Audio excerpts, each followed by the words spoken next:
So, why do avoidants come back to anxious exes and what to do if this is happening to you right now? You might identify as somebody who has anxious attachment, where you're preoccupied with the space in the relationship, the subtle vibrations of when someone's pulling away. You almost have a superpower of being able to detect what somebody else needs. But it also comes with a lot of anxiety about your relationship falling apart, anxiety about the person pulling away. Maybe you've dove deep into anxious attachment already, or this is your first time even hearing about it. If you're in a situation right now where you've got somebody who'd either ghosted you or has always seemed to keep you at arm's length, even though you guys had love for each other and connection, and now suddenly they're showing back up in your life, the point of this video is to help you get a deeper perspective to exactly what might be happening here, and also give you some tools to how to show up in this space so that if there is a new connection relationship that is possible with this person, you're not falling back into old patterns and repeating the same type of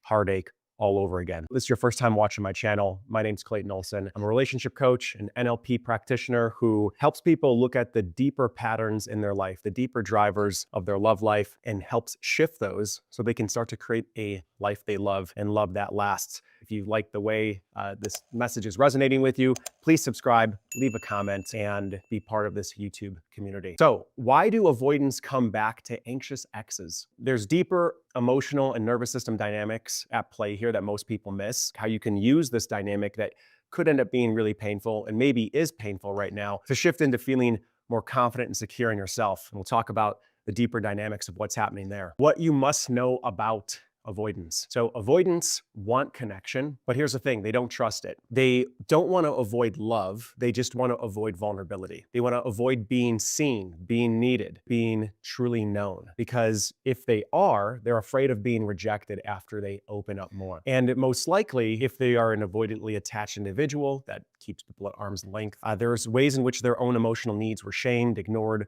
or used against them in childhood, creating an equation inside themselves that when they can be autonomous and they can get space, that means they're safe. And if they're too close, they might have been with parents that broke boundaries and they felt engulfed, they felt obligatory love, they felt pressure, they felt like they would lose themselves in those relationships. What ends up happening when they start to get close to somebody, if they are an unhealed avoidant, is they start to run these protection strategies like ghosting people, rationalizing their emotional shutdown, perhaps dismissing you, finding problems, nitpicking you, nitpicking the relationship, pretending the relationship isn't real, or keeping the actual relationship surface level or specifically transactional to protect themselves.